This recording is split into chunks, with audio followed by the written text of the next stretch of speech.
इसको 152 लिख लो और इसको 86 लिख लो।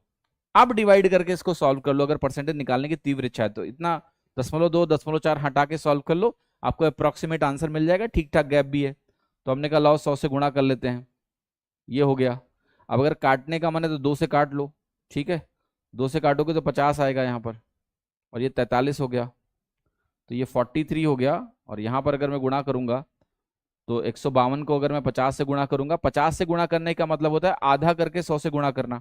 इसका आधा करोगे तो कितना मिलेगा, 76, 7600 बनेगा ये। अब डिवाइड करेंगे तो 73 एकन्नम 43 एकन्नम 43 आया, ये 3 बना, 3 हुआ। फिर आप कहोगे कितनी बार जाएंगे, चारों 8 32 होता है, लेकिन 8 गुना अगर करोगे तो 8 इंटू 40 320, और 8 इंटू 3 24, 344 बन जाएगा, ज़्यादा हो जाएगा। तो 8 बार नहीं जाएंगे, 7 बार जाएंगे।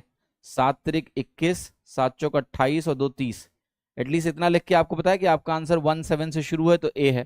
खैर और करीब जाना है तो जाते हैं, यहाँ उतरेगा 29 नीचे, और अगर यहाँ नीचे 29 उतरेगा तो फिर आप एक जीरो लगाओगे, सॉरी नहीं 29 उतर गया, हाँ तो वो एक जीरो उतार के 6 बार चले जाएंगे, 176 के आसपास वैल्यू आ जाएगी, ठीक है।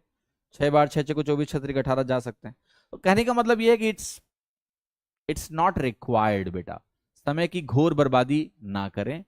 एग्जाम में समय ही बहुत छोटा सा समय है, इस तरीके से तो घर पे बैठ के हर कोई कर लेता है, ये करने से एग्जाम में कुछ होगा नहीं, ठीक है।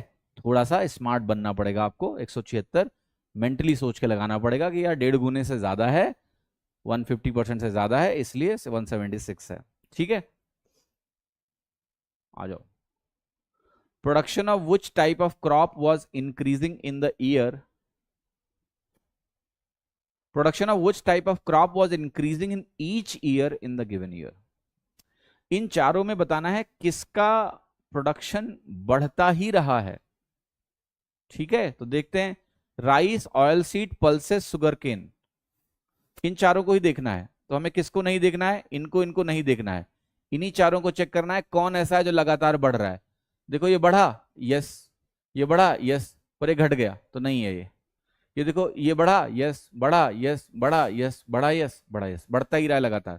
तो ऑयल सीड मेरा उत्तर हो गया यहां पर इस सवाल का, ऑयल सीड उत्तर हो गया बी। इसके आगे कुछ करने की कोई आवश्यकता नहीं है।